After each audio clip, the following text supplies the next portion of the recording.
اعوذ باللہ من الشیطان اللعین الرجیم بسم اللہ الرحمن الرحیم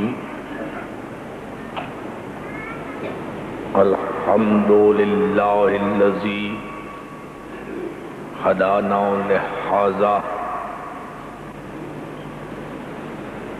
وما كنا لنهتدي لولا ان هدانا الله لقد جاءت رسل ربنا بالحق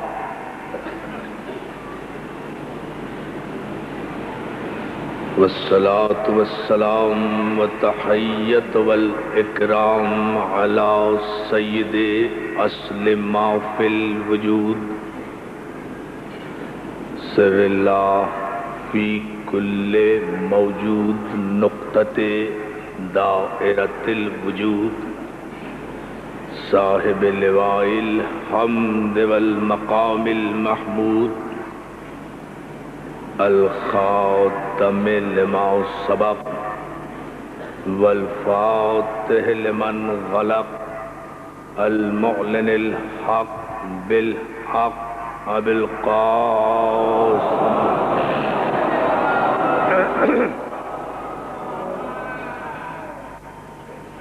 وآلہ الطیبین الطاہرین المعصومین المنتجبین المظلومین ولعنت اللہ علی اعدائہم اجمعین من یومنا ھذا الی یوم الدین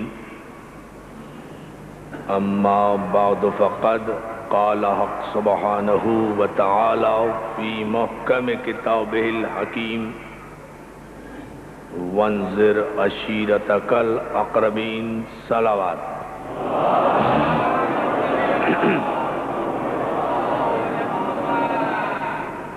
حاضرین گرامی قدر، عزیزان محترم، عزاداران مظلوم کربلا،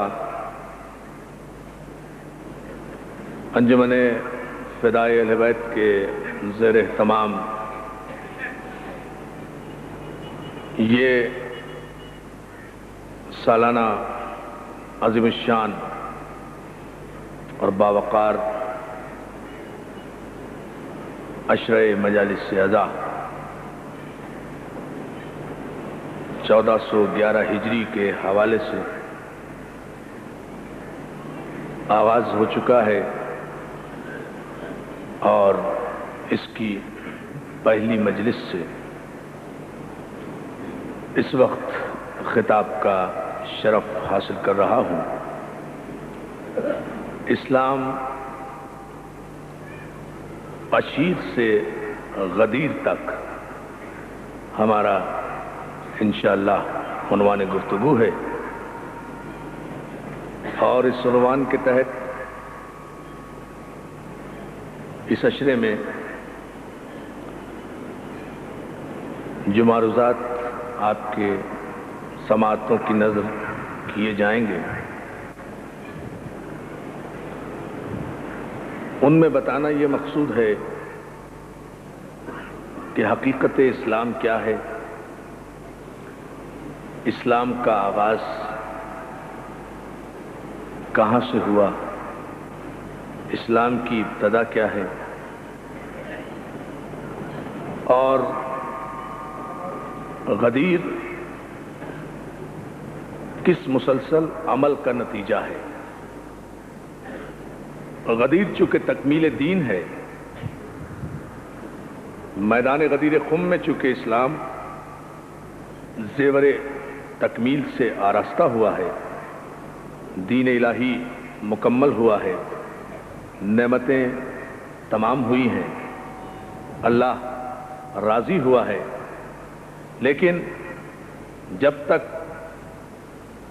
غدیر کے پس منظر کو نہ سمجھا جائے اس وقت تک اہمیت غدیر واضح ہو کر ملت کے سامنے نہیں آ سکتی۔ اس لیے ہم نے انجمن فدائے اہل بیت کے اس عشرے میں اس عنوان کو سرنامہ کلام قرار دیا ہے تاکہ اپنی نوجوان نسل کو خصوصیت کے ساتھ حقیقت غدیر سے آگاہ کیا جائے۔ یکم محرم ہماری تاریخ کا اور اسلامی تاریخ کا وہ اہم ترین دن ہے کہ جس میں تمام مسلمانان عالم جن کے دل میں اجر رسالت کی ادائیگی کا کوئی جذبہ موجود ہے، توجہ ہے نا آپ حضرات، جن کے دل میں اجر رسالت کی ادائیگی کا کوئی جذبہ موجود ہے، وہ یکم محرم کو سوائے حسین کے حوالے سے اور کسی بھی نسبت سے نہ تو منانا چاہتے ہیں نہ جاننا چاہتے ہیں، اس لیے کہ محرم کی کوئی پہچان نہیں ہے، محرم کی کوئی شناخت نہیں ہے، محرم کی کوئی آئیڈینٹیفیکیشن نہیں ہے، محرم کا کوئی طرح امتیاز نہیں ہے اگر حسین کو محرم کے درمیان سے ہٹا لیا جائے۔ محرم کی پہچان، محرم کی شناخت، محرم کا طرح امتیاز صرف اور صرف کربلا ہے۔ محرم کے موقع پر انسانوں کو صرف کربلا یاد آتی ہے، حیوانوں کے ہم ذمہ دار نہیں۔ صلوات بھیجے نا محمد و آل محمد پر، توجہ ہے دوستو؟ ذرا سا آپ توجہ فرمائیں، تھوڑا سا آج کی مجلس تمہیدی ہے تو میں تھوڑا سا محرم کے پس منظر میں باتیں کروں گا اور کل سے انشاءاللہ اس عنوان پر تفصیل سے آپ کی خدمت میں عرض کریں گے۔ محرم کی کوئی پہچان نہیں ہے کربلا کے علاوہ، کوئی شناخت نہیں ہے۔ اگر آپ محرم کے درمیان سے، بڑی توجہ، پورے مجمع کی توجہ چاہوں گا، اگر آپ محرم کے درمیان سے کربلا کو ہٹا دیں، محرم کے مہینے سے حسین کو ہٹا دیں، محرم کے دنوں سے واقعہ کربلا کو علیحدہ کر دیں، یا محرم میں کربلا کے علاوہ کسی اور واقعے کو فوقیت دینے کی کوشش کریں، تو یاد رکھیں محرم مائنس کربلا،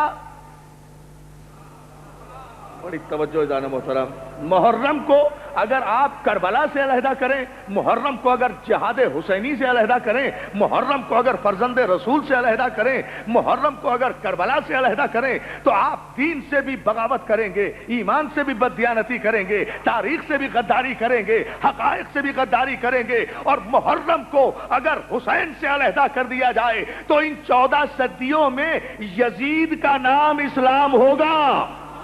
توجہ ہے نا جان محترم؟ صلوات بھیجے بآواز بلند محمد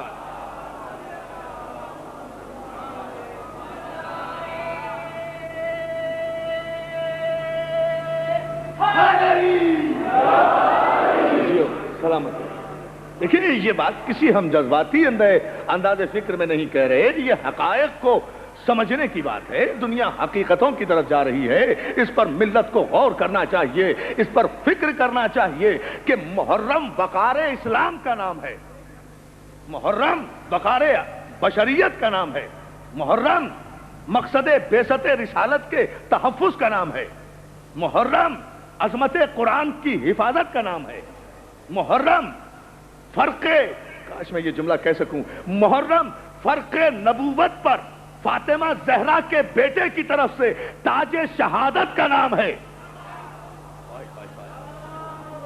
توجہ ہے نا عزیزان محترم؟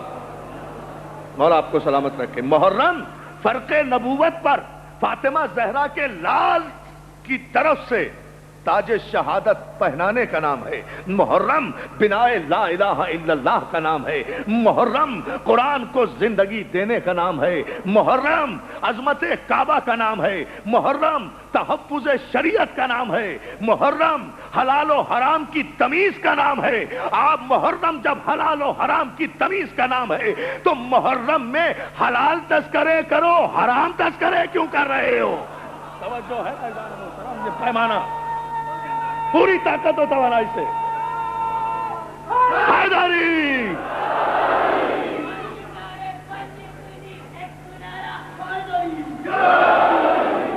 بلند ترین صلوات بھیجے محمد و آل محمد۔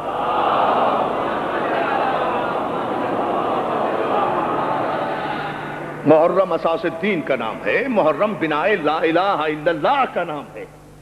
آخر یہ دیوانے تو نہیں تھے اجمیر میں سوئے ہوئے خواجہ جنہوں نے کہا کہ حقا کے بنائے لا الہ حضرت حسین، اس کا مقصد کیا ہے؟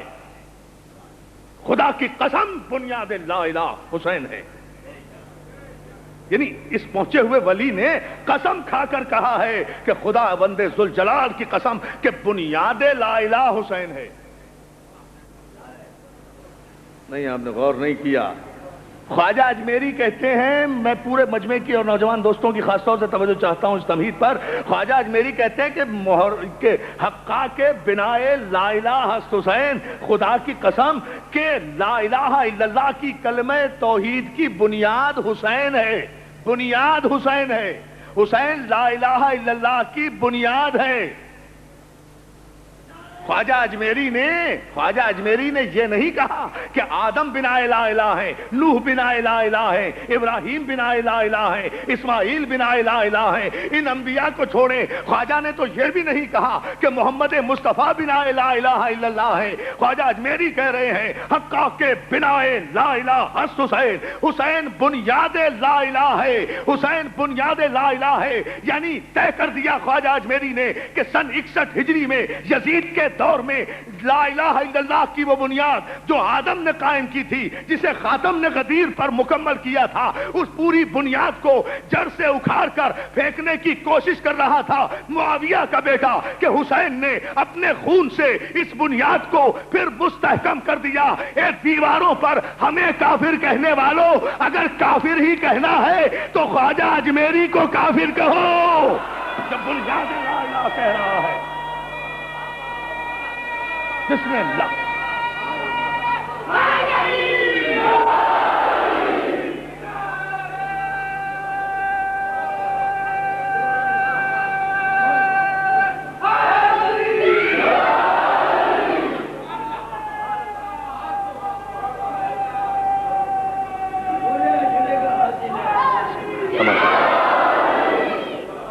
اتنی ہی بلند صلوات بھی بھیجے محمد علی محمد۔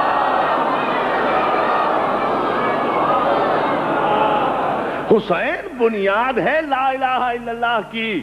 یہ خواجہ اجمیری نے، اور صرف خواجہ اجمیری نے نہیں کہا، پاکستان میں کہہ رہے ہو نا، علامہ اقبال نے بھی یہی کہا ہے، نقش الا اللہ بر صحرا نوش، سطر عنوان نجات ما نوش۔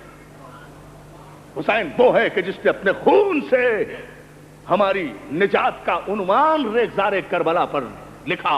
یہ بھی علامہ اقبال نے کہا، ان کے بخشت بے یقینہ را یقین، ان کے لرزت از سجود او زمین۔ وہ حسین کے جس نے بے یقینوں کو یقین بخشا، وہ حسین کے جس کے سجدے سے زمین میں زلزلے آ گئے، ان کے زیر تیغ گوید لا الہ، ان کے از خونش بروید لا الہ۔ وہ حسین کہ جس نے تلوار کے نیچے بھی کلمہ توحید کی صدا بلند کی، ان کے از خونش بروید لا الہ۔ وہ حسین کہ جس کے گلے سے نکلنے والا خون کا ہر مقدس قطرہ توحید کا کلمہ پڑھ رہا تھا، کلمہ توحید پر صلوات بھیجے بابا سے بلند محمد۔ اور جو ہے نا جانم بھی کسے کہتے ہیں ایمان؟ کیا تعریف ہے اسلام کی؟ کسے کہتے ہیں صاحب ایمان؟ کس وقت ہوتا ہے انسان صاحب ایمان؟ کب کہا جائے گا کسی انسان کو مومن؟ جب وہ اقرار توحید کرے گا۔ جب وہ اقرار توحید کرے گا تو صاحب ایمان کہلائے گا نا۔ توجہ ہے نا جانا محترم؟ جب وہ اقرار کرے گا، اشہدو ان لا الہ الا اللہ کہے گا تو صاحب ایمان کہلائے گا، اشہدو ان محمد رسول اللہ کہے گا تو صاحب ایمان کہلائے گا۔ اس کے بغیر تو نہیں کہلایا جا سکتا۔ اور علامہ اقبال نے اور دنیا کے عظیم ترین انسانوں نے یہی تو کہا ہے کہ مسلمانوں، یہ لا الہ الا اللہ کہہ کر جو تم اپنے آپ کو مسلمان ثابت کر رہے ہو، اس کی بنیاد حسین ہے۔ اس کی بنیاد، بڑی توجہ، اس کی بنیاد حسین ہے۔ اس لا الہ الا اللہ کی بھائی میں سمجھا نہیں سکا، کافر کب مسلمان ہوتا ہے؟ اللہ اللہ اللہ، بہت توجہ جانا محترم۔ ایک جملہ سنیں آپ، بڑا خوبصورت جملہ اس آغاز میں ہم آج کرنا چاہ رہے ہیں۔ بھئی ایک کافر کب مسلمان ہوتا ہے؟ 7 سمندروں میں نہلا دیں وہ مسلمان نہیں ہوگا، آب زمزم سے اسے نہلا دیں وہ مسلمان نہیں ہوگا۔ مکے مدینے میں رہتا رہے وہ مسلمان نہیں ہوگا، رسول کے پہلو میں رہتا رہے وہ مسلمان نہیں ہوگا۔ توجہ ہے نا، توجہ ہے نا محترم؟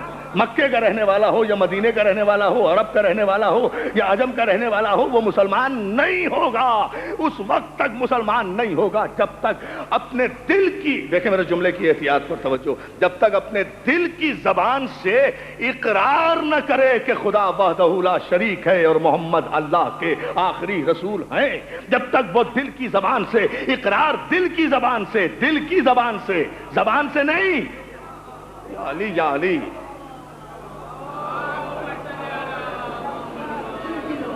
زبان سے نہیں، دل کی زبان سے، جب تک وہ اقرار نہ کرے کہ اللہ وحدہ لا شریک ہے اور محمد اللہ کے آخری رسول ہیں، جب تک وہ دل کی زبان سے اقرار نہ کرے وہ مومن نہیں ہو سکتا۔ تو اقرار میں کیا کہے گا؟ لا الہ الا اللہ ہی کہے گا نا۔ تو دنیا کے سارے مسلمان تو پیدائشی مسلمان نہیں تھے، آخر کافر بھی تھے جو مسلمان ہوئے۔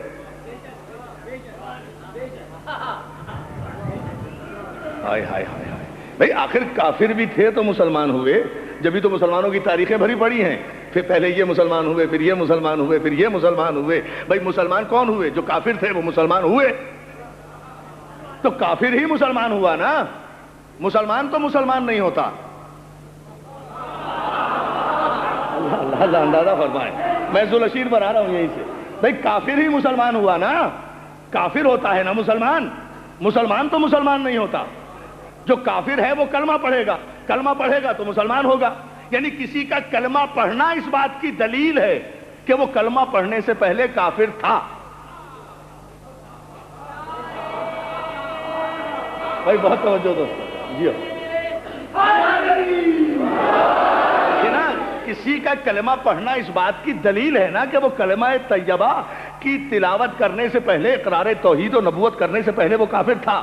تو اب جہاں جہاں آپ کو یہ نظر آئے نا کہ اس نے کلمہ پڑھا، اس نے کلمہ پڑھا، اس نے کلمہ پڑھا، اس کا پورا ماضی سمجھ لیجئے کہ کلمہ پڑھنے سے پہلے کافر تھا، کلمہ پڑھنے سے پہلے کافر تھا۔ پہلے بات کے مسئلے میں ہم پڑھتے ہی نہیں۔ میں تو اکثر یہ کہا کرتا ہوں نا کہ ہمارے شیعان حیدر کرار کو، ہمارے نوجوانوں کو پریشان ہونے کی ضرورت ہی نہیں ہے۔ اگر کوئی یہ کہے کہ پہلے اس نے کلمہ پڑھا، پھر اس نے کلمہ پڑھا، بچوں میں علی نے کلمہ پڑھا، بعد میں علی نے بچوں میں علی نے کلمہ پڑھا، بھائی اس بحث میں ضرورت ہی نہیں ہے۔ یہ ساری زحمتیں ہمارے علی کی وجہ سے ہو رہی ہے نا، تو ہم اپنے علی کو کلمہ پڑھنے والوں کی فہرست سے علیحدہ کیے لیتے ہیں اور اعلان کرتے ہیں۔ میں اس بارگاہ شہدائے کربلا سے آپ جسے چاہے سب سے پہلے کلمہ پڑھوا دیں، ہم اعلان کر رہے ہیں اپنی قوم کی طرف سے کہ ہمارے علی نے کلمہ پڑھا ہی نہیں۔ خدا کی قسم علی نے کلمہ نہیں پڑھا، رسول کی قسم علی نے کلمہ نہیں پڑھا، قرآن کی قسم علی ایمان ہی نہیں لایا، اللہ کی قسم علی ایمان ہی نہیں لایا، اس لیے کہ ایمان تو وہ لائے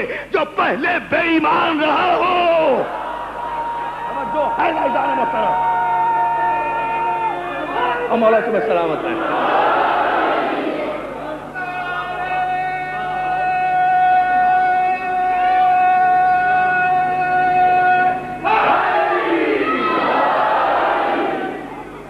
اتنی بلند صلوات بھی بھیج دیں محمد آل محمد۔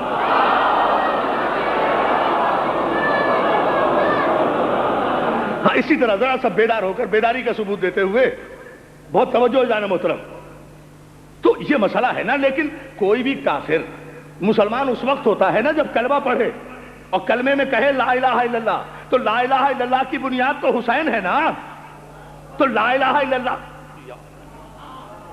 لا الہ الا اللہ کی بنیاد حسین ہے۔ تو دوسرے معنوں میں کہ جس نے بھی اپنی زبان پر اس دور میں لا الہ الا اللہ جاری کیا، اس نے اپنی زبان پر نام حسین جاری کیا ہے نا، نام حسین جاری کیا ہے۔ بے غیرتی کی بھی انتہا ہے، جس حسین کا نام لے کر تم کافر سے مسلمان ہو رہے ہو، اسی حسین کے ماننے والوں کو کافر کہہ رہے ہو۔ توجہ ہے، اندازہ تو کرے نا، سوچے دیکھیں۔ اللہ تمہیں سلامت رکھے، مولا آباد رکھے۔ ذرا سا ہاں اس مرحلے پر اور توجہ فرما لیں۔ بھائی بنیاد ہے لا الہ الا اللہ کی حسین، حسین بنا ہے کلمہ توحید کی۔ جب تک یہ زبان پر جاری نہ ہو اس وقت تک کوئی کافر مسلمان نہیں ہو سکتا. لیکن میں بار بار زور دے رہا ہوں اسی بات پر، اور اسی کی وضاحت انشاءاللہ آئندہ مجالس میں ہوگی، کہ کلمہ پڑھنا ضروری ہے، لیکن اس کے لیے جو کافر ہو. اللہ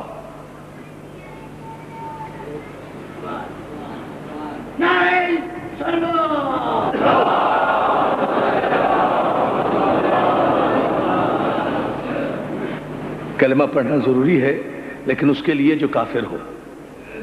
مومن کے لیے کلمہ پڑھنا ضروری نہیں ہے کہ وہ کلمہ پڑھے تو اس کا ایمان ثابت ہو. مومن کے لیے یہ ضروری نہیں ہے، بلکہ مومن کا عمل، یہ بہت توجہ، میں آگے اسی اپنے عنوان پر آیا، مومن کا عمل یہ بتائے گا کہ وہ مومن ہے، کافر کا عمل یہ بتائے گا کہ وہ کافر ہے. اور خداوند عالم، بہت توجہ، مومن کا عمل بتائے گا کہ وہ مومن ہے، کافر کا بھی عمل بتائے گا کہ وہ کافر ہے. نہ مومن کسی کی پیشانی پر لکھا ہوا ہے، نہ کافر کسی کے ماتھے پر لکھا ہوا ہے. کافر کا بھی عمل بتائے گا، مومن کا بھی عمل بتائے گا. کافر کا بھی عمل بتائے گا، مومن کا بھی عمل بتائے گا. اسی کافر اور مومن کی پہچان کے لیے تو خداوند عالم نے اسلام کے آغاز سے پہلے اپنے پیغمبر کو حکم دیا، ابھی اعلان رسالت نہ کرنا، ابھی تبلیغ اسلام نہ کرنا، ورنہ پہچان نہیں ہو سکے گی کہ کافروں کا قبیلہ کون ہے، مسلمانوں کا قبیلہ کون ہے. ابھی وانذر عشیرتک الاقربین، سب سے پہلے اپنے قرابت داروں کو بلا لو. جب سب کھانے پر جمع ہو جائیں تو پھر خود پہچان کر لینا کہ تمہاری دعوت اسلام کی جو مخالفت کر رہا ہے وہ کون ہے، جو تصدیق کر رہا ہے وہ کون ہے. یہاں سے قبیلے چلے. یہ ہے وانذر عشیرتک الاقربین. بلند آواز سے مل کر سب باہر تک درود بھیجے محمد وعلی محمد.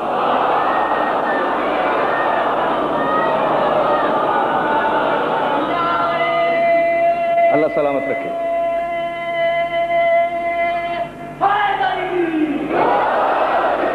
ابھی وانذر عشیرتک الاقربین، سب سے پہلے اپنے قرابت داروں میں دعوت اسلام دو. کلیہ متفقہ مسئلہ. بڑے سکون سے اب آپ سنیں گے اس گفتگو کو جو میں عشیر سے شروع کر رہا ہوں، اور انشاءاللہ 9 محرم کو غدیر تک پہنچیں گے اگر مولا نے مدد کی اور ہمت دی. چونکہ مسلسل مجالس ہیں، یکے بعد دیگرے 7 مقامات پر پڑھ رہا ہوں، اس لیے میں آپ حضرات سے صرف توجہ کا طالب رہوں گا. باقی انشاءاللہ جتنی مولا نے مدد کی اتنی طاقت اور اتنا وقت میں آپ کی سماعتوں کی نظر کروں گا. جو گفتگو یہاں نامکمل رہ جائے گی وہ انشاءاللہ مغرب کے فوراً بعد 8 بجے المحسن میں، اور جو وہاں نامکمل ہوگی وہ انشاءاللہ رضویہ میں، جو وہاں نامکمل رہے گی وہ انشاءاللہ مارٹن روڈ میں. اسی طرح سے مسلسل ہیں یہ مجالس جہاں تک مولا نے طاقت دی. لیکن آپ سے صرف اس جملے پر میں توجہ چاہتا ہوں کہ یہ ملت کو غور کرنا چاہیے کہ وانذر عشیرتک الاقربین. حبیب، سب سے پہلے اپنے قرابت داروں کو دعوت ایمان دو، دعوت اسلام دو. اب آیت کے ایک ایک لفظ پر آپ توجہ فرمائیں. بات فضائل کی نہیں ہو رہی، بات اس بنیاد کو سمجھنے کی ہے. سب سے پہلے اپنے قرابت داروں کو دعوت ایمان دو. دوستو یہی فیصلہ ہو جائے کہ کون کافر ہے کون مومن ہے. اگر غور کر لیں پیغمبر کو حکم قرآن کیا ہے؟ اپنے قرابت داروں کو، اپنے محلے والوں کو نہیں، اپنے خاندان کو، اپنے رشتہ داروں کو، اپنے قبیلے والوں کو، خاندان بنی ہاشم کو، اپنے خاندان کو سب سے پہلے دعوت ایمان دو. بڑی توجہ دوستو، سب سے پہلے بلاؤ اپنے قرابت داروں کو. تو ملت غور اگر اتنا سا کر لے کہ بھائی دعوت ذوالعشیرہ کی آیت قرآن میں موجود ہے اور پیغمبر کو حکم ہے کہ قرابت داروں کو دعوت ایمان دو، تو پیغمبر جنہیں دعوت ایمان دیں سمجھ لو کہ وہ کافر ہیں. آج ہی فیصلہ ہوگا یہ انشاءاللہ. جنہیں پیغمبر دعوت ایمان دیں چاہے وہ پیغمبر کے رشتہ دار کیوں نہ ہوں. توجہ ہے نا؟ اس لیے کہ ہمارے مذہب میں اس قسم کی رعایتیں نہیں ہیں. شریعت میں کوئی کھیل نہیں ہوا کرتا. ہم رشتہ داریوں کی بنیاد پر کسی مسلمان کو کافر نہیں کہتے، اور نہ رشتہ داریوں کی بنیاد پر کسی کافر کو مسلمان ماننے کے لیے تیار ہیں. توجہ ہے نا؟ توجہ ہے نا عزیزان محترم؟ اگر کوئی کافر ہے اور وہ رسول کا حقیقی چچا ابو لہب بھی ہے تو کافر ہے. یہ ہے شریعت. وانذر عشیرتک الاقربین. حبیب سب سے پہلے اپنے قرابت داروں میں ایمان کا پیغام پہنچاؤ. دعوت ایمان دو قرابت داروں میں تاکہ آج ہی فیصلہ ہو کہ یہ تمہاری رسالت کی اپوزیشن کہاں سے شروع ہوگی. کون کون آئے گا اپوزیشن میں؟ جو تمہاری اپوزیشن میں آئے گا وہ کافر ہوگا. تمہارا کچھ نہیں بگڑے گا. لیکن آج فیصلہ ہو. تو دوستو ایک جملہ ہے، اگر آپ نے توجہ فرمائی تو انشاءاللہ بزرگ دعائیں دیں گے اور نوجوان اپنے مذہب کی حقانیت کو سجدے کرتے ہوئے جائیں گے. اگر مولا نے میری مدد کی اور میں سمجھا سکا اپنے نوجوان دوستوں کو، اپنے قرابت داروں کو دعوت ایمان دو میرے حبیب. تو دوستو پیمانہ ایک بناؤ نا. ایک دوسرے کو کافر کہنے سے کیا فائدہ؟ دعوت ذوالعشیرہ ہی میں فیصلہ کر لو کہ کون کافروں کے قبیلے سے ہے، کون مسلمانوں کے قبیلے سے ہے. اگر پیغمبر اسلام ظاہر ہے، قرآن کی مخالفت پیغمبر نہیں کر سکتے، حکم الہی کی مخالفت پیغمبر نہیں کر سکتے. پیغمبر نے یقیناً قرابت داروں کو بلایا ہوگا. تو لب پیغمبر کو دیکھ لو اور مخاطب پیغمبر کو دیکھ لو کہ پیغمبر جنہیں بلا کر دعوت ایمان دیں سمجھ لو وہ کافر ہیں، اور جن سے دعوت کا اہتمام کرنے کو کہیں ہائے ہائے ہائے ہائے ہائے ہائے ہائے ہائے. اللہ اللہ، میں بہت شکر گزار ہوں آپ کا. الحمدللہ آپ پہنچ گئے. اس کی صلوات بھیج دیں آپ محمد آل محمد.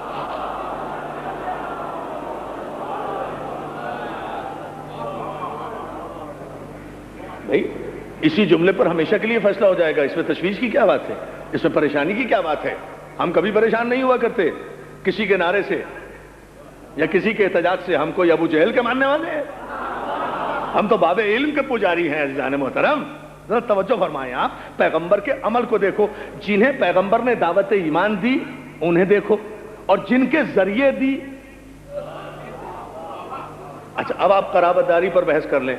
بھئی ظاہر ہے کہ جب آیت نے یہ کہا ہے کہ قرابت داروں کو دعوت ایمان دو، ٹھیک ہے نا، تو قرابت دارانے پر جو سب سے قریب ہیں پیغمبر کے، پہلے میں انہیں دیکھنا چاہتا ہوں جو سب سے زیادہ قریبی رشتہ دار ہیں. تو سب سے زیادہ قریبی رشتہ دار پیغمبر کے ہیں ابو طالب. سگے چچا؟ ابو جہل کوئی سگا چچا تو نہیں ہے.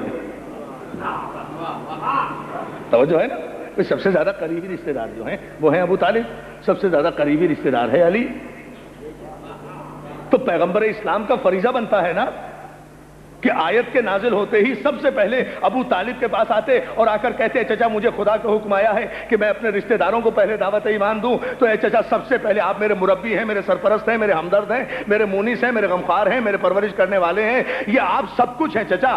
آپ سب کچھ ہیں، لیکن آپ سب سے پہلے بہت توجہ، آپ سب سے پہلے ایمان لائیے. اس لیے کہ مجھے خدا نے حکم یہ دیا ہے کہ میں اپنے قرابت داروں میں پہلے دعوت ایمان دوں. تو آپ سے زیادہ تو میرا کوئی قریب نہیں ہے. پھر علی کے پاس آتے اور علی سے کہتے علی تم بھی میرے سب سے زیادہ قریبی ہو، میرے چچا کے بیٹے ہو، میرا اور تمہارا دادا ایک ہے، میری آغوش میں تم پرورش پا رہے ہو، تو سب سے پہلے تم کلمہ پڑھ لو. تو دوستو تاریخ میں پیغمبر کو یہی کہنا چاہیے تھا نا. لیکن تاریخ کے متفقہ لفظ ہے تم دیواروں پر مت لکھو. ہم تو خود چیلنج کر رہے ہیں. ہم آج اپنے آپ کو کافر تسلیم کرنے کے لیے تیار ہیں اگر تاریخ کے کسی ایک جھوٹی سے جھوٹی روایت سے بھی تم یہ ثابت کر دو کہ آئے وانذر عشیرتک الاقربین کے نازل ہونے کے بعد پیغمبر نے ابو طالب سے یا علی سے یہ کہا ہو کہ کلمہ پڑھو ایمان لاؤ. بلکہ یہ تاریخ میں ملتا ہے کہ پیغمبر اسلام نے اس آیت کے نزول کے بعد کہا چچا ابو طالب میں ہدایت کا پہلا جلسہ کرنا چاہتا ہوں، ایمان کی دولت تقسیم کرنا چاہتا ہوں. کیا خیال ہے؟ میں نہیں چاہتا کہ مکے میں بہت توجہ میں نہیں چاہتا کہ مکے کی گلیوں میں یہ اجلاس ہو. میں چاہتا یہ ہوں کہ ہدایت کا پہلا گھر آپ کا گھر بنے. میں اسلام کا آغاز آپ کے گھر سے کرنا چاہتا ہوں. یا علی یا دادا کریں فکر کو دیکھیں.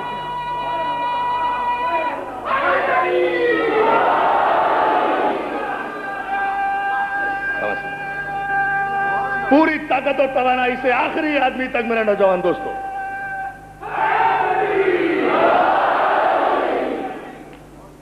اتنا ہی بلند صلوات بھیجیں محمد آل محمد.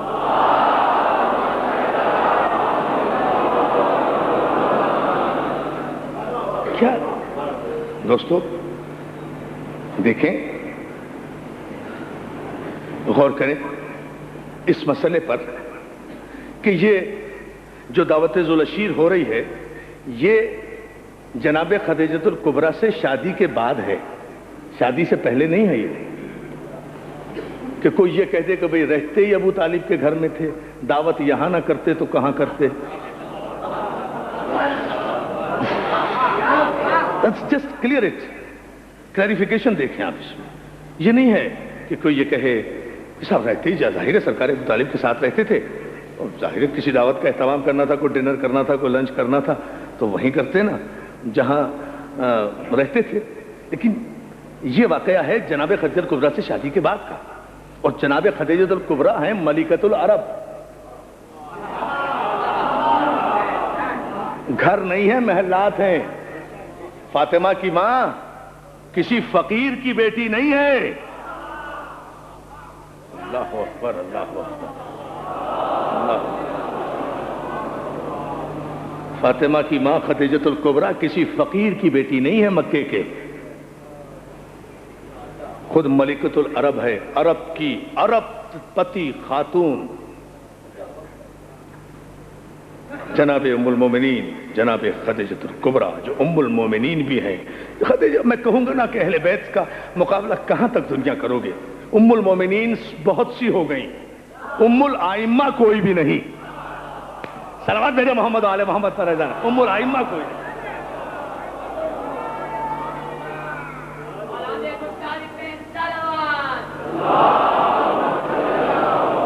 ہے نا. ام المومنین بہت ہو گئی، ام الائمہ کوئی نہیں ہے. کوئی رسول کی بیوی ایسی نہیں جسے اماموں کی ماں کہہ سکیں. حکمرانوں کی بیٹیاں تو ہو سکتی ہیں، اماموں کی ماں نہیں ہو سکتی. صلوات بھیجے محمد و آل محمد پر. دیکھیں اب اگر یوں ہے تو پھر یوں صحیح فیصلہ لیں کہ جناب خدیجۃ الکبریٰ سے شادی کے بعد پیغمبر اسلام ایک انڈیپینڈنٹ زندگی گزار رہے ہیں، خود مختار زندگی گزار رہے ہیں. اب ابو طالب کے زیر کفالت نہیں ہے. تو جناب سرکار ختمی مرتبت پر اگر یہ آیت نازل ہوئی تھی تو سرکار رسالت مآب کو اپنے گھر میں اس دعوت کا اہتمام کرنا چاہیے تھا، اپنے گھر میں اس دعوت کا اہتمام کرنا چاہیے تھا. لیکن سارے مورخین نے لکھا کہ خدا نے جب حکم دیا کہ اپنے قرابت داروں کو بلاؤ، ان کی دعوت کرو، دعوت ذوالعشیر کرو، ذوالعشیر کی بزم سجاؤ، تو پیغمبر اسلام نے سارے مکے سے جس گھر کا انتخاب کیا وہ گھر تھا ابو طالب کا گھر. بہت توجہ، اللہ آپ کو سلامت رکھے. وہ گھر تھا ابو طالب کا گھر. ابو طالب کا گھر جہاں سے آغاز ہوا اسلام کا، جہاں سے اسلام نہیں یا جہاں سے رسالت کا آغاز ہوا وہ تھا ابو طالب کا گھر. اور ظاہر ہے دوستو اگر میرا کوئی دوست جو مجھے عزیز ترین بھی ہو، میں اس کا احترام بھی کرتا ہوں، اگر وہ مجھ سے آ کر یہ کہے کہ ساتھ چند مہمان میرے آنے والے ہیں، آپ میرا گھر چھوٹا ہے، آپ ذرا اپنے گھر میں ان کا اہتمام کر دیں، تو میری شرافت دوستی کا تقاضا یہ ہے کہ میں اپنے گھر میں اہتمام بھی کروں گا اور اس سے یہ نہیں کہوں گا کہ بھائی راشن اپنا لے آنا، پکوا میں دوں گا. ظاہر ہے جو سرکار ختمی مرتبت نے بہت توجہ سرکار ختمی مرتبت نے جب کہا ہوگا چچا کھانے کا اہتمام کرنا ہے اور آپ کے گھر کرنا ہے، تو ابو طالب جیسا غیور انسان، ابو طالب جیسا بیضۃ البلد، ابو طالب جیسا رئیس پتہ، وہ ابو طالب جس نے اپنے دسترخوان پر بٹھا کر کائنات کے سب سے بڑے رسول کو اپنے دست مبارک سے نوالے کھلائے ہوں، وہ کبھی اپنے بھتیجے سے یہ نہیں کہہ سکتا کہ بیٹا گھر تو میرا حاضر ہے مگر کھانا اپنا پکوا کر لانا. ایسا نہیں تھا عزیزان محترم. ابو طالب نے سر و چشم براہ رسول کر دیے، حاضر میرے حبیب جو چاہتے ہو، گھر بھی حاضر ہے، کھانا بھی حاضر ہے. کتنے آدمیوں کا کھانا بنے گا؟ کہا 40 قبیلوں کے سردار ہوں گے، 40 قبیلے 40 سردار ہوں گے بنی ہاشم کے، اولاد عبد المطلب کے. 40 آدمیوں کے کھانے کا اہتمام کر لیجئے تو گھر بھی ابو طالب کا، کھانا بھی ابو طالب کا. اسلام کو سمجھیں، اسلام کو سمجھیں. خدا ذرا سا یہاں توجہ فرمائیں. گھر بھی ابو طالب کا، گھر بھی ابو طالب کا، کھانا بھی ابو طالب کا، خرچہ بھی ابو طالب کا، بھتیجا بھی ابو طالب کا، بیٹا بھی ابو طالب کا، بھتیجا بھی ابو طالب کا، بیٹا بھی ابو طالب کا، خطبہ بھی ابو طالب کا۔ اب اندازہ کرتے جائیں، یہ جب محفل سج گئی دعوت ذوالعشیر، اس کی تفصیل میں انشاءاللہ کل بتاؤں گا، اس لیے کہ تفصیل کو چاہیے 40-45 منٹ اور اتنا دامن وقت میں گنجائش نہیں ہے، لیکن اس جملے پر ذرا سا آپ غور فرما لیں، گھر بھی ابو طالب کا، دعوت بھی ابو طالب کی، کھانا بھی ابو طالب کا۔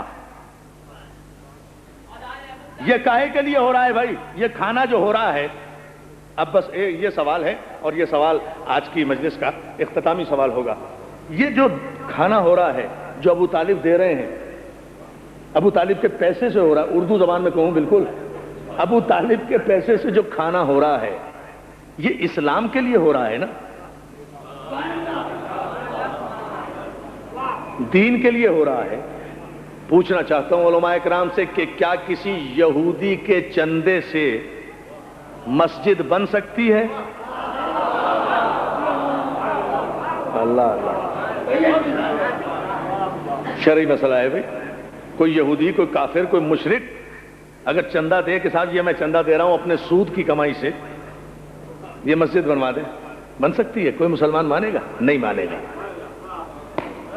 تم مسلمان اتنے غیرت دار ہو کہ یہودی کے اور کافر کے چندے سے مسجد نہیں بنا سکتے؟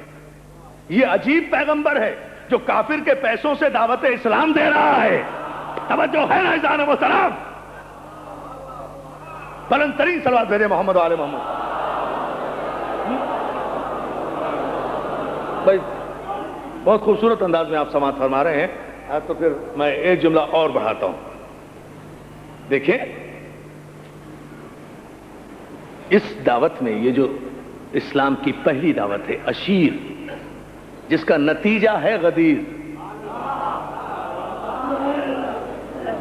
کیا مضمون تو سارا واضح ہو گیا پہلی مجلس میں۔ اسلام کی پہلی دعوت ہے عشیر، جس کا نتیجہ ہے غدیر۔ اسلام کا پہلا دن ہے عشیر، اسلام کا آخری دن ہے غدیر، اسلام کی ابتدا ہے عشیر، اسلام کی انتہا ہے غدیر،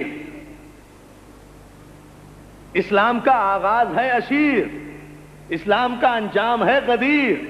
تو میں غدیر پر بات نہیں کر رہا ملت مسلمہ سے، میں پوچھنا یہ چاہتا ہوں کہ یہ اسلام کی جو پہلی دعوت ہوئی ہے،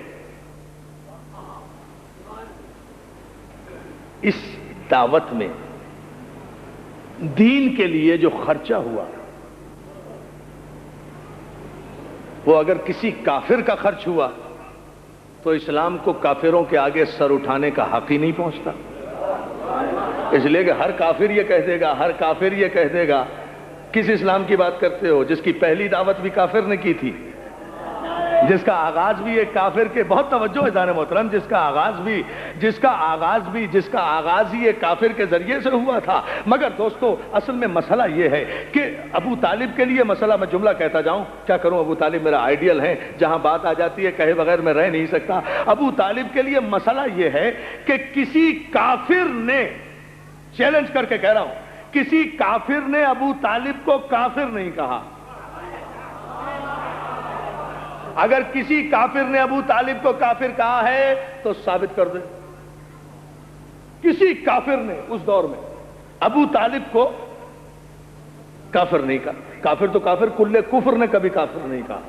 جب علی گئے ہیں عمر ابن عبد الود کے مقابلے میں جنگ خندق میں، اور وہاں جا کر علی نے اپنا تعارف کرایا، انا علی ابن ابی طالب، میں ابو طالب کا بیٹا ہوں، تو اس کو تو چاہیے تھا نا کہ وہ تانا دیتا علی کو، کہتا کس ابو طالب کے بیٹے ہونے پہ فخر کر رہے ہو،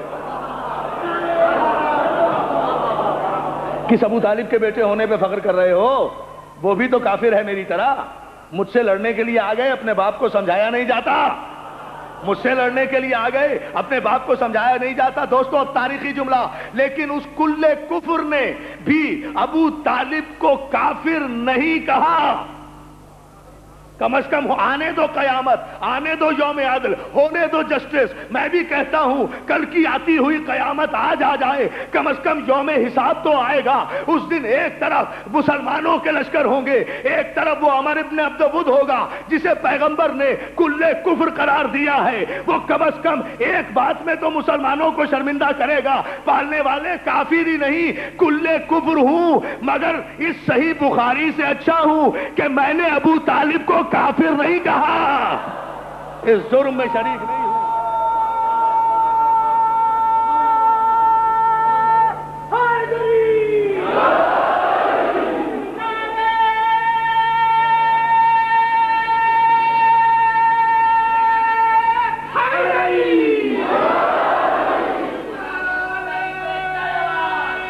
پوری طاقت و توانائی سے دوستو،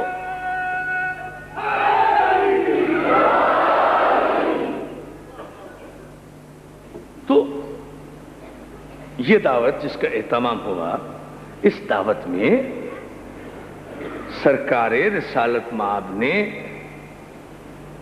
جناب ابو طالب کے گھر میں اسلام کی پہلی دعوت کا اعلان کیا، اور وہ اگلا مرحلہ میں کل کی مجلس میں بتاؤں گا کہ پھر اس اعلان کے بعد ہوا کیا، انکار کس نے کیا اور تصدیق کس نے کی، اور اس کا پورا پس منظر۔ تو یہ پہلی دعوت جو ہوئی ہے، یہ ہوئی ہے ابو طالب کے گھر میں۔ تو ہدایت کا پہلا گھر، ہدایت کا پہلا گھر نہ کعبہ ہے نہ مکہ، جہاں سے ہدایت اسلام کا آغاز ہوا ہے نا، اللہ اللہ میں قربان ہو جاؤں اس گھرانے کے، جہاں سے ہدایت کا آغاز ہوا ہے نا، جہاں سے ہدایت کا آغاز ہوا ہے، جہاں سے ہدایت چلی ہے، وہ ابو طالب کا گھر ہے۔ اور ظاہر ہے اس دعوت کی مخالفت میں کون اٹھا تھا؟ یا ابو جہل اٹھا تھا یا ابو لہب اٹھا تھا۔ تو اب پتا چلا کہ یہ لوگ ہمیں کافر کیوں کہہ رہے ہیں۔ ارے ہمارا مسئلہ نہیں ہے، یہ تو ابو طالب کو بھی کافر کہتے ہیں۔ تو ابو طالب کو کافر کس لیے کہتے ہیں؟ اس لیے کہتے ہیں کہ یہ سب یا ابو جہل کی اولاد ہے یا ابو لہب کی اولاد ہے۔ اور مسئلہ کیا ہے؟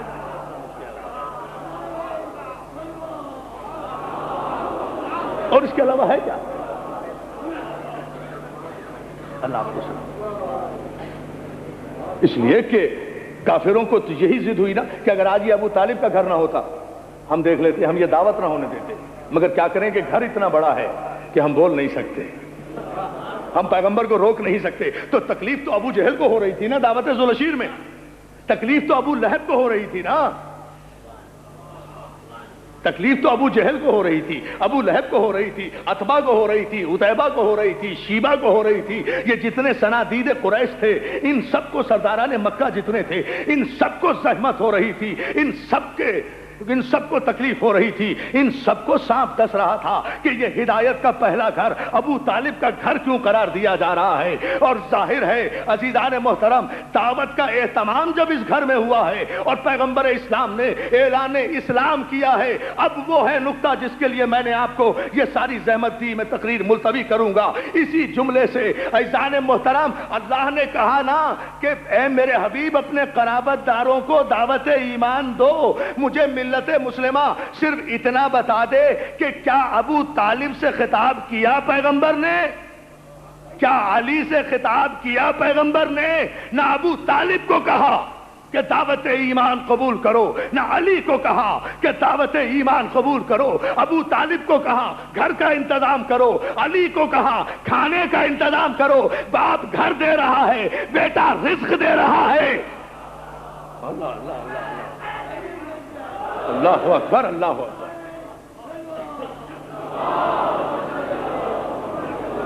باپ گھر پیش کر رہا ہے، بیٹا رزق پیش کر رہا ہے، بیٹا رزق پیش کر رہا ہے۔ دوستو، بہت سے کافر بھی غیرت دار نہیں ہوتے، گھر بھی دیا، رزق بھی دیا، گھر بھی دیا، رزق بھی دیا۔ یہ ہے اسلام کا پہلا دن، یہ ہے اسلام کی پہلی بزم، یہ ہے اسلام کا پہلا مرکز، یہ ہے اسلام کی پہلی منزل۔ اور چونکہ اس دعوت میں آگے چل کے بتاؤں گا انشاءاللہ اس عنوان کے تحت، چونکہ اس دعوت میں اور کوئی انوالو ہی نہیں ہوا، کوئی تیسرا آدمی ہے ہی نہیں، یہ چندے کی دعوت نہیں تھی. توجہ جانا محترم، یہ چندے کی دعوت نہیں تھی کہ بکری تم لانا، چاول تم لانا، گھی تم لانا، مسالہ تم لانا.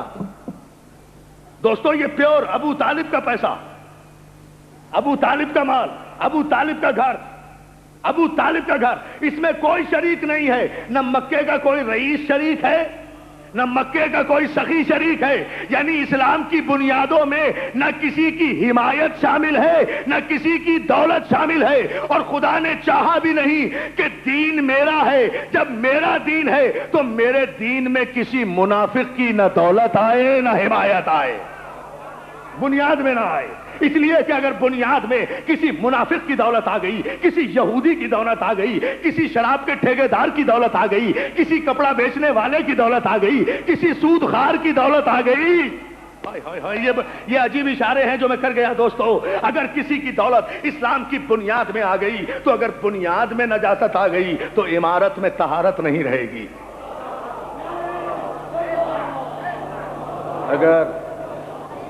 اگر بنیاد میں نجاست آ گئی تو تعمیر میں طہارت نہیں رہے گی. اس لیے کسی کو شریک نہیں کیا. اور ظاہر ہے کہ اہتمام بھی ان کے گھر سے ہے تو پھر تصدیق بھی یہی کریں گے نا. جب یہ تصدیق، کاہے کی تصدیق؟ دین کی تصدیق. کاہے کی تصدیق؟ ایمان کی تصدیق.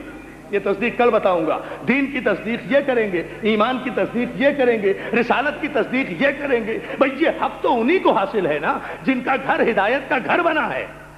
تو اب دین کی تصدیق جو ہے یا ابو طالب کریں گے یا ابو طالب کا بیٹا کرے گا. ابو طالب کے بیٹے نے تصدیق کی، کیسے کی، کن حالات میں کی، یہ انشاءاللہ کل کی مجلس میں بتاؤں گا. لیکن یہ طے ہے کہ تصدیق کی نبوت کی، تصدیق کی نبوت کی. اور جب نبوت کی تصدیق کی ہے تو اب ذمہ داری ساری کی ساری اسلام کے تحفظ کی مکمل ذمہ داری علی پر ہے. جب تک علی زندہ رہے، خود نہیں، کسی بھی صورت میں زندہ رہے علی ہی رہے گا. علی خود زندہ رہے تو علی کی ذمہ داری کہ اسلام کی حمایت کرے. حسن کی صورت میں آئے تو علی کی ذمہ داری، حسین کی صورت میں آئے تو علی کی ذمہ داری، سجاد کی صورت میں آئے تو علی کی ذمہ داری، باقر کی صورت میں آئے تو علی کی ذمہ داری، صادق کی صورت میں آئے تو علی کی ذمہ داری، کاظم کی صورت میں آئے تو علی کی ذمہ داری. نہیں، عباس کی صورت میں آئے تو علی کی ذمہ داری، علی اکبر کی صورت میں آئے تو علی کی ذمہ داری. جس صورت میں بھی آئے علی کی ذمہ داری ہے کہ جہاں جہاں اسلام کو خطرہ لاحق ہو وہاں وہاں علی سینہ سپر ہو جائے. استاد قمر جلالوی نے کہا فضل خدا سے دو پسر دونوں امام مشرقین. جزاک اللہ. کیا استقبال کیا ہے آپ نے محرم کا؟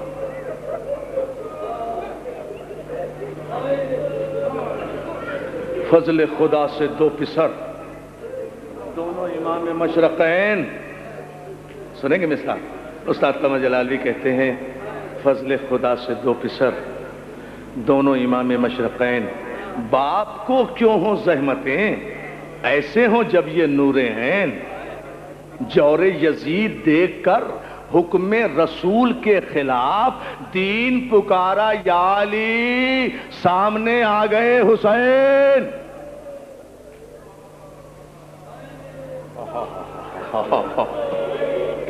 پرسہ دو، پرسہ دو، پرسہ دو، رو.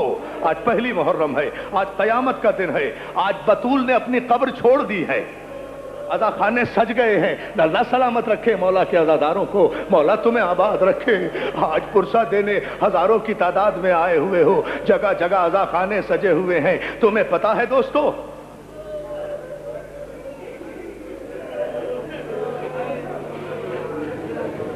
ایک مرتبہ امام رضا علیہ السلام سفر پر، میرے ایک مومن نے فرمائش کی ہے، ایک جملہ سن لو. میرا امام رضا علیہ السلام سفر پر ہے، راستے میں محرم کا چاند دیکھا.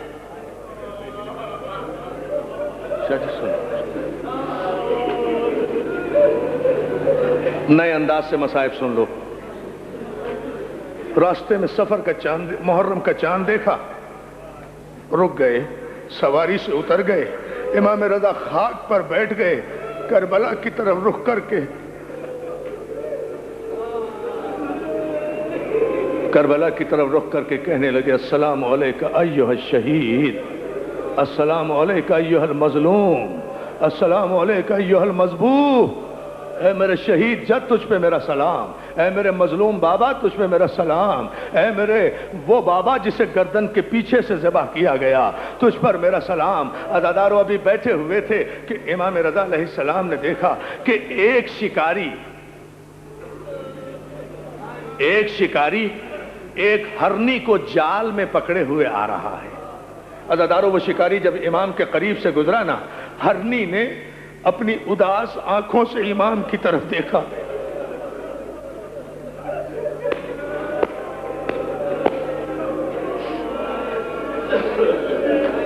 ہرنی نے جو جال میں ہے شکاری کے، اس نے اداس آنکھوں سے امام کی طرف دیکھا۔ امام نے شکاری کو آواز دی ادھر آ۔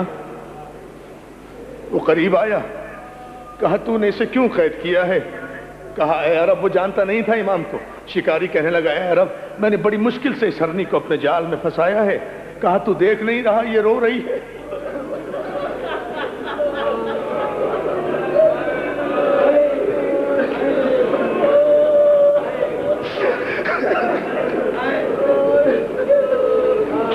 تو دیکھ نہیں رہا یہ رو رہی ہے، اس کی آنکھ میں آنسو ہے۔ کہا مولا جانوروں کا پکڑنا کوئی حرام تو نہیں ہے؟ کہا نہیں، جانوروں کو شکار کرنا کوئی حرام نہیں ہے، شریعت نے اجازت دی ہے، لیکن مجھے اس سے ایک سوال کرنے دے۔ عزادارو شکاری نے جال زمین پہ رکھا، ہرنی جال میں کھڑی ہو گئی۔ امام ہے نا، امام کہتے ہی اسے ہیں جو ہر زبان کو سمجھے، ہر زبان کا جواب دے۔ امام پوچھتے ہیں کیوں رو رہی ہے؟ کہا مولا قید ہونے سے نہیں رو رہی، مولا قید ہونے سے نہیں رو رہی، میرے دو چھوٹے چھوٹے بچے ہیں۔ ہائے ہائے، بس ہو گئی مجلس عزادار۔ مولا میرے دو چھوٹے چھوٹے بچے ہیں، مولا مجھے صرف اتنی دیر کے لیے رہائی چاہیے، اتنی دیر کے لیے رہائی چاہیے کہ میں جا کر ان بچوں کو دودھ پلاؤں۔ وہ آج دوپہر سے بھوکے ہوں گے، مولا مجھے صرف اتنی دیر کے لیے رہائی دلا دو، میں اپنے بچوں کو دودھ پلاؤں، میں وعدہ کرتی ہوں میں آپ کے ضمانت کے مطابق واپس آ جاؤں گی۔ امام کہتے ہیں بھائی ہم ضمانت لیتے ہیں اس ہرنی کو چھوڑ دے، ہم وعدہ کرتے ہیں یہ شکاری واپس، یہ ہرنی واپس آ جائے گی، یہ اپنے بچوں کو دودھ پلانا چاہتی ہے، اور دیکھ اگر تجھے یقین نہیں آتا تو اس ہرنی کے بدلے میں مجھے قید کر لے۔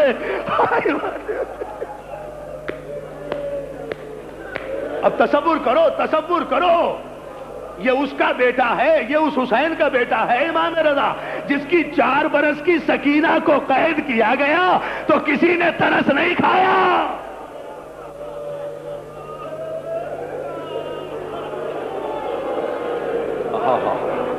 اور مولا آپ کو سلامت رکھے، مولا آپ کو کوئی غم نہ دے سوائے غم حسین کے۔ کیا مصائب ہو رہے ہیں، ایسا ہی محرم کا استقبال کرنا چاہیے تھا عزادارو۔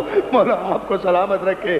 لو جملہ سنو، وہ شکاری چونکہ پہچانتا نہیں تھا امام کو، اس لیے کہتا ہے مسافر کیسی باتیں کرتا ہے، ارے یہ صحرائی جانور ہے، اسے اگر جال سے چھوڑ دیا یہ بھی کہیں واپس آئے گی۔ امام کہتے ہیں ہم جو ضمانت لے رہے ہیں اگر یہ واپس نہ آئی تو میں تیرے ساتھ چلوں گا، جب تک تو کہے گا تیری خدمت کروں گا، اسے چھوڑ دے۔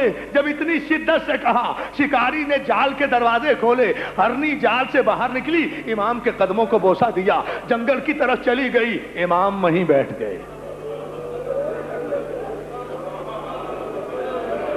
لو دوستو مجلس ختم کر رہا ہوں میں، آپ تصور بھی نہیں کریں گے کہ کہاں مجلس ختم ہو گئی، اور روئیں گے اتنا کہ گھر بھی جاؤ گے تو یاد آئے گا تمہیں۔ میری ماں بہنیں یہ جملہ سن لیں، مولا ان کی گودیوں کو آباد رکھے، مولا ان کے بچوں کو سلامت رکھے۔ یہ جملہ سنو اور اس وقت جو دعا مانگنی ہے وہ مانگ لینا۔ امام زمین پر، امام رضا علیہ السلام، محرم کی چاند رات ہے، اس شکاری کے پاس بیٹھ گئے، ہرنی ہوا ہو گئی، نظروں سے اوجھل ہو گئی، دوپہر گزری، ہرنی نہیں آئی، سے پہر ظہر کا وقت آیا، ہرنی نہیں آئی، عصر کا وقت آیا، ہرنی نہیں آئی۔ شکاری بے چین ہو کر کہتا ہے اے عرب میں نے نہیں کہا تھا جانوروں کا کیا اعتبار، بھلا شکار میں آیا ہوا جانور بھی کہیں واپس آتا ہے۔ امام کہتے صبر کر، ممکن ہے کسی وجہ سے دیر ہو گئی ہو۔ وجہ سن لو کہ ادادارو، مولا مجھے طاقت دو کہ میں یہ مجلس پڑھ سکوں، ایک جملہ، اب صبر کر ابھی آ جائے گی۔ ادادارو ادھر مغرب کا وقت ہو گیا، ہرنی نہیں آئی، شکاری بے چین ہو رہا ہے، آپ نے ضمانت لی تھی، ہرنی تو واپس نہیں آئی، ادھر اندھیرا ہوا، ادھر امام نے کہا ذرا سامنے کی طرف دیکھ، سامنے سے گرد اڑتی ہوئی نظر آئی صحرا میں، ہرنی آئی، مگر شکاری کہہ رہا ہے اے عرب ہرنی اکیلی نہیں آ رہی، اپنے دو چھوٹے بچوں کو بھی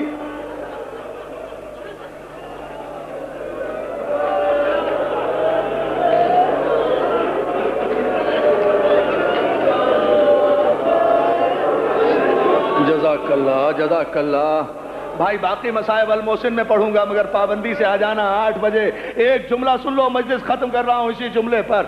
وہ ہرنی اکیلی نہیں آ رہی، چھوٹے چھوٹے بچوں کو لیے ہوئے، اپنے 2 بچوں کو لیے ہوئے تیزی سے دوڑتی ہوئی آئی، امام کے قدموں میں آ کر سر رکھی، امام کے قدموں میں ہرنی نے سر رکھا، امام نے اسے چمکارا، اس کے بچوں نے بھی امام کے قدموں میں سر رکھا، ان کے بچوں نے بھی امام کے قدموں میں سر رکھا۔ امام کہتے ہیں ہرنی تو نے اتنی تاخیر کیوں کر دی؟ کیا تجھے پتہ نہیں تھا کہ امام وقت نے تیری ضمانت لی تھی؟